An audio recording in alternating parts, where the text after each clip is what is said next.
السلام عليكم ورحمة الله وبركاته. بسم الله الرحمن الرحيم.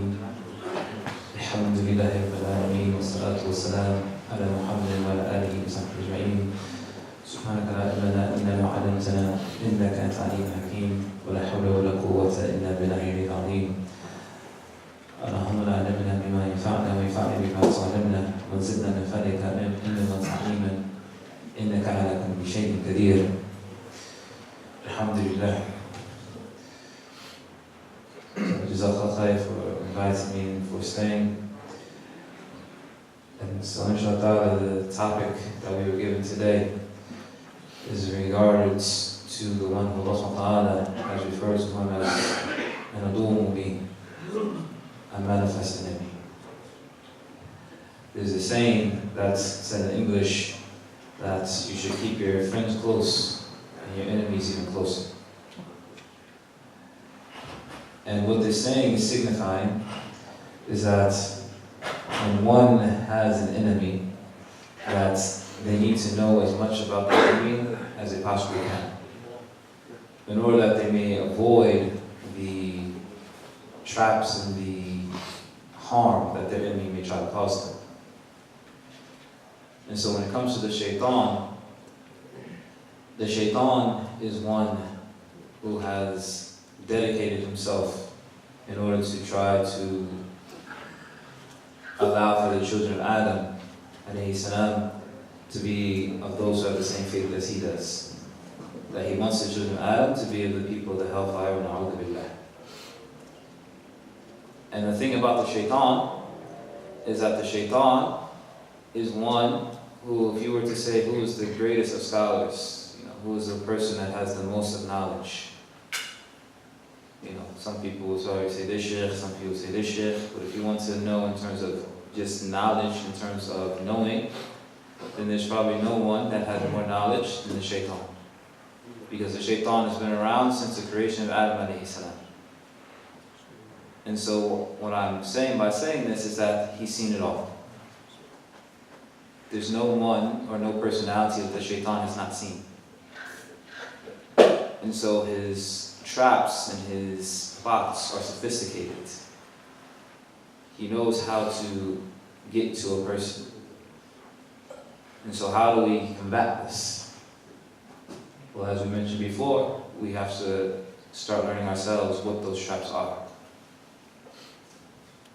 Of the many traps that the Shaytaan will try to use is that the greater the sin, the happier he is. And so this is why what the Shaytaan will first try to do to anyone, whether they're Muslim or non-Muslim, is that he'll try to cause doubts in your hearts.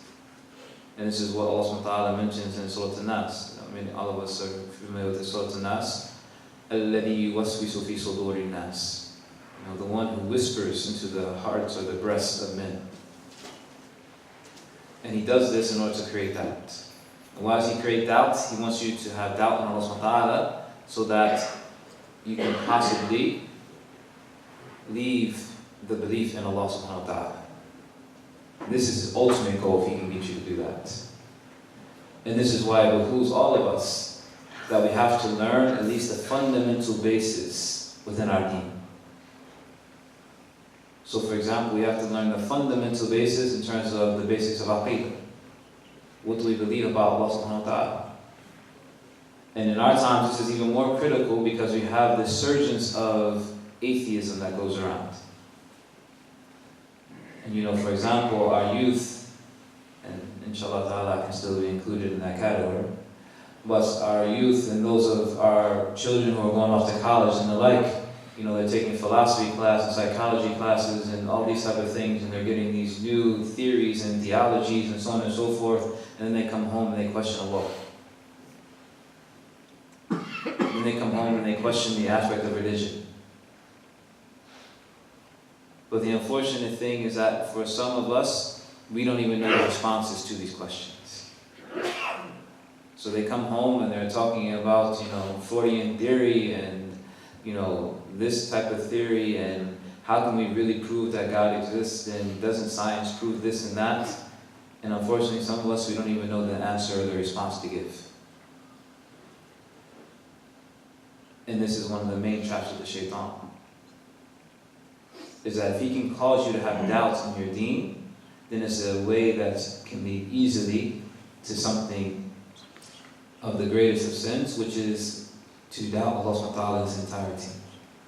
And eventually possibly even leaving the fold of Islam.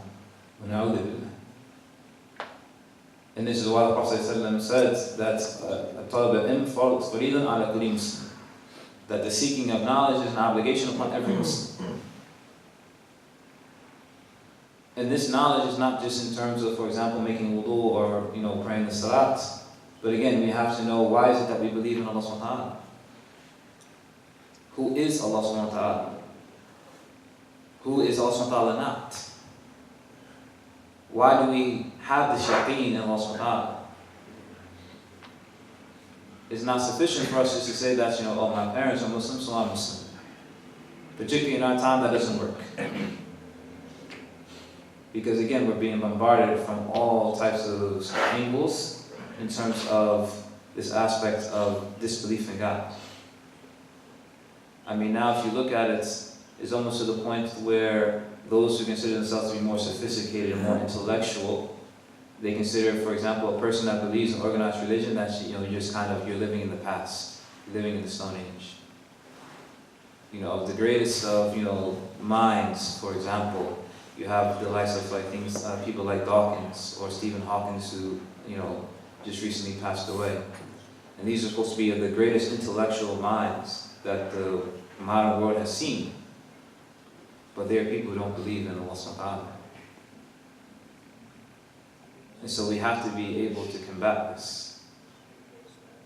We have to be able to say, no, this is why we believe in Allah subhanahu wa ta'ala. This is why I have certainty. And this is why for all of us we have to learn about our deen. And the thing is that, even from the standpoint of those who are not Muslim, for example, because again, one of the biggest ways that people are trying to question the aspect of religion is through science. Because science is telling us so much. But if you actually look at science, what has science really told us? Because most of the things that you see in science are nothing but what? Theories. What's the aspect of a theory? A theory is something that I choose to believe in, but I actually can't prove it. So you have the Big Bang Theory, the theory of evolution, and so on and so forth.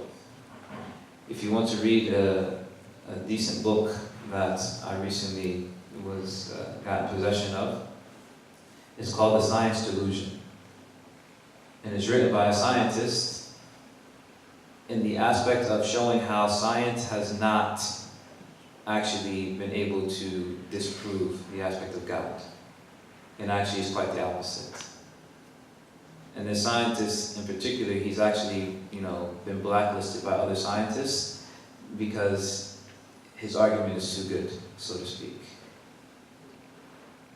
And so this is at the base level that the Shaytaan will try to come at a person, is to get you to doubt Allah subhanahu wa ta'ala. And one of the ways is the way that we mentioned. Other ways is that, he'll try to get you to doubt just by cultural norms. Cultural norms, meaning that the way that we do things as Muslims will make it seem like, this is too weird. It's a little weird when I have to go to the bathroom and make wudu. Then when I have to wash my feet, oh, God, I hope no one comes in the bathroom. Or if I have to stop and pray, it's like, if I can't find a place to pray privately, then maybe I'll just wait till I get home. It's okay if this time the slack goes out. These type of things.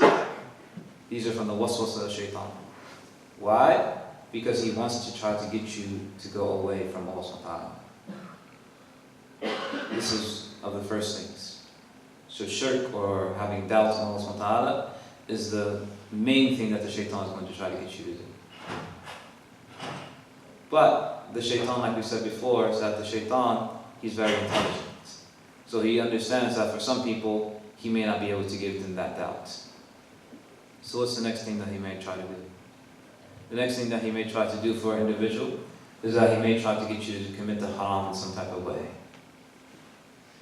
And the way that the Shaytaan will do this is that many a times he won't start out, just with a haram in and of itself. But what he'll do is that he'll try to build you up to it. And this is something that I particularly have to be aware of, because right now I'm working in a prison. And one of the things that they tell you about working in a prison is that the inmates are working on their PhDs. But they're working on their PhDs in manipulation. And what is the aspect of someone who is a master manipulator? Is that they'll take their time and they'll do it very subtly. So they'll start out with something that you may not even pay attention to, you may not even notice. But then gradually and slowly they build up until the point you come to no return. And so the Shaytaan is the same way. Is that he'll gradually build you up until you come to the point of no return. So, for example, there's a story that's mentioned about a righteous man that was more or less an abbot. He was someone who just worshipped, on his own, in his own kind of monastery type of environment, and he just kept to himself. And so one day, a man was about to go out of town, and he wanted someone to watch over his sister. And so he chose this man, this abbot, to do it because he felt that, this is a righteous man, and he's known, for being abstinent from the world. So he felt that I can trust him with my sister because he's not going to, have any inclination or anything like that. So the man came to the person who was an abbot. The person who was an abbot, he didn't really incline towards the situation, but he eventually gave in. He said, okay, I'll look after her while you're gone. So what happened was that the way that he set it up was that he put the sister into one house and he was in the house across from her. This way that there wouldn't be any seclusion, no khalwa or anything like that. So what happened is that as time went by, the abbot started thinking to himself, I've just left that poor girl in the house on her own, maybe I should go and talk to her, just to keep her company. But what I'll do is that I'll stay outside the door. I'll just go and talk to her, but I'll stay outside the door.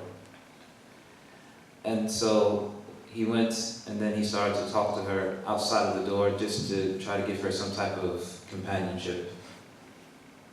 And so that happened for a little bit. And then after that, even the girl herself said that, I'm getting a little bit lonely, so can you actually just come in? Just so that, I can, have someone that I'm actually interacting with instead of just talking through a door.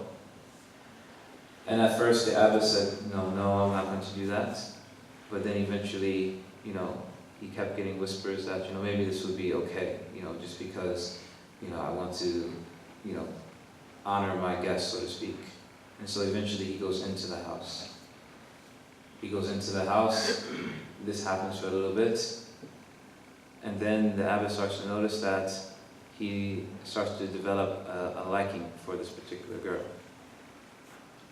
So now he's debating with himself, should I stop or not? And then all of a sudden he says, well, you can't stop now because you've already, started to, interact with her. So it'll be wrong for you to, just leave her on her own again. And so he continues to go until there becomes a physical relationship that happens. After this physical relationship, the abbot's like, what did I do? How can this happen? But now he's at a point where he's always thinking about her and he can't stop. And then eventually what happens is that the girl tells him, I'm actually pregnant. Now the abbot's thinking to himself, what am I going to do? The people are going to know that it's me. They know that I'm the only one that has been caring for this girl. And so eventually he starts debating with himself, and it comes to his mind, the only thing that I can do is to get rid of her completely. And so he actually comes up with a plan to actually kill the girl. And he kills the girl, and he buries her where no one, can find her. And then when the brother comes back, eventually he asks about his sister, and the abbot, just makes up a story.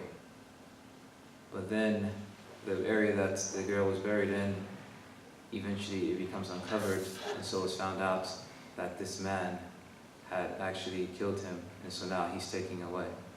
Now the whole point of me telling this story is not just to tell a morbid story, but the whole point of me telling this story is that all the time that this whispering that he was getting, this debate that he was having with himself, was all the waswasa of Shaytaan. He starts out with something small until he can gradually work his way up. And if you give in to one aspect of it, he'll keep going until he can get you to commit a major sin, a kibayah. And this is one of the things that they say about Umar ibn Khattab, was that the Prophet said about Umar, was that, Ya Umar, if you were walking down one path and the Shaytan was walking down the same path, he would take a different path other than you.